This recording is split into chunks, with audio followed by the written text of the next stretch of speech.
नबी अकरम सल्लल्लाहु अलैहि वसल्लम ने एक साहब से एक जवान ऊंट बतौरे कर्ज लिया।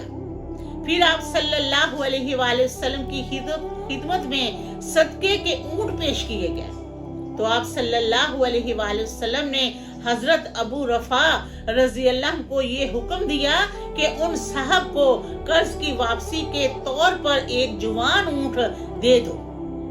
हजरत अबू रफा रजी अल्लाह वापस नबी अकरम सल्लल्लाहु अलैहि वसल्लम की खिदमत में आए और अर्ज की, इन ऊँटों में से मुझे ऐसा जवान ऊँट नहीं मिला, अलबत्ता कुछ इससे ज्यादा बेहतर ऊँट है। नबी अकरम सल्लल्लाहु अलैहि वसल्लम ने फरमाया, वहीं इसे दे दो। बेशक बेहतरीन लोग वो हैं जो अच्छे तरीके से कर्ज अदा करें।